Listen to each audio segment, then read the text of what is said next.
Disappointing times. Even after all the hints, there was no FSW draw. A very frequently asked question is whether there will be any FSW draw this year. Today, I will answer this question and use stats, logic, and reasoning to support my opinion. So, stay tuned till the very end. Hey, that's us. I'm Kshitij and this is Sonali. We are just regular people who woke up one day and decided to move to Canada. We have been waiting in the express entry pool ever since. Because we are a bit nerdy, we analyze the Canadian immigration process and present it on our channel. This series is all about the express entry draws and their future in 2021. We will break down each draw and give you all the numbers and what they mean. Since we are already doing all the work, the only thing you need to do is subscribe to our channel and never miss an update on the latest draw. So let's get into it.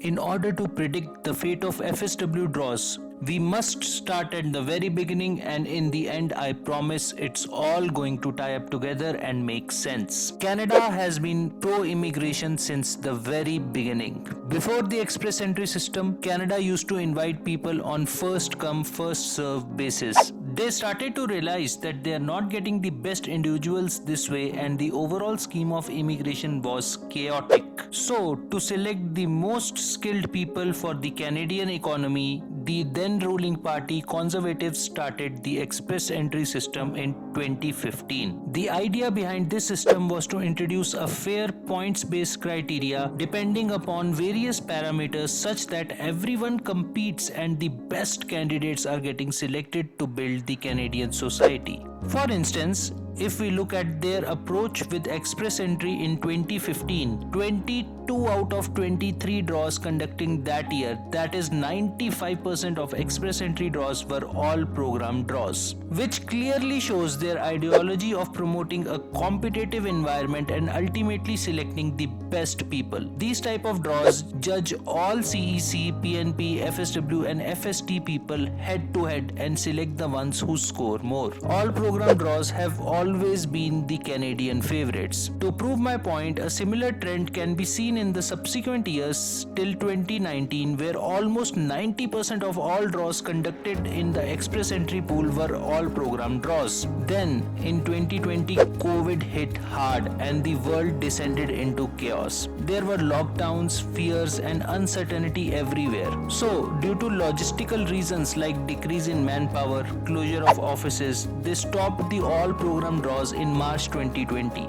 They took time figuring things out, so in the meanwhile they started with inland candidates PNP and CEC draw from March till August 2020. This makes sense as these candidates are already there in Canada and processing their files require less manpower and steps. For instance, they don't need to have proof of funds, medical and everything else is already sorted. Moreover, processing an inland candidate is not dependent on the COVID scenario of the other nations. For instance, due to lockdown, VFS Global in India was closed for a very long time and the Canadian government has no control over this situation. So it made sense to process the inland candidates only and keep the Canadian immigration alive. However, they again tried to push the all program draws in September, October, November and December despite the pandemic, which shows that Canada tried to reintroduce the all program draws the first opportunity they got and again get back to their favorite pattern of draws as seen in the past. But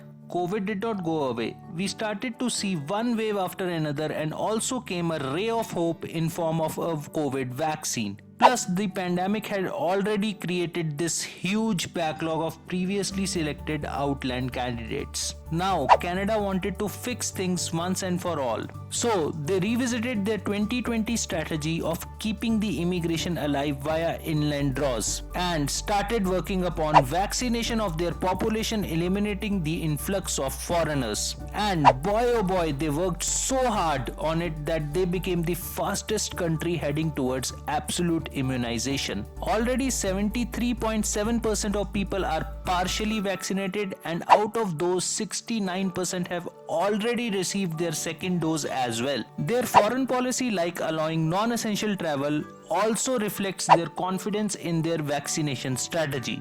We have already started seeing many people receiving emails for expired COPR. signifying the process of clearing backlogs have started and they are doing that in full force. We also have enough historical data to prove that Express Entry system at its core is about conducting all program draws and selecting the best candidates. So now let's revisit our original question whether there would be any FSW draws this year. It has been a long tunnel. No one can predict the exact date, but yeah, by seeing all these efforts Canada is putting in to fight COVID, I would say we are already at the end of the tunnel. And they would soon restart their favorite all program draws. Last year they restarted them in the back end of the year, that is from September, and I think they are going to take the same approach this year around. Already we have been seeing all the signs, that is the decline in the CEC draw with fewer and fewer invitations being issued, and also they skipped a CEC draw altogether on 1st September. So FSW is not going anywhere. Just hang in there and comment your opinion whether you agree with me or not. I hope I have justified my answer enough, and subscribe to Milestone Canada and never miss an update on Canadian immigration. Thanks for watching.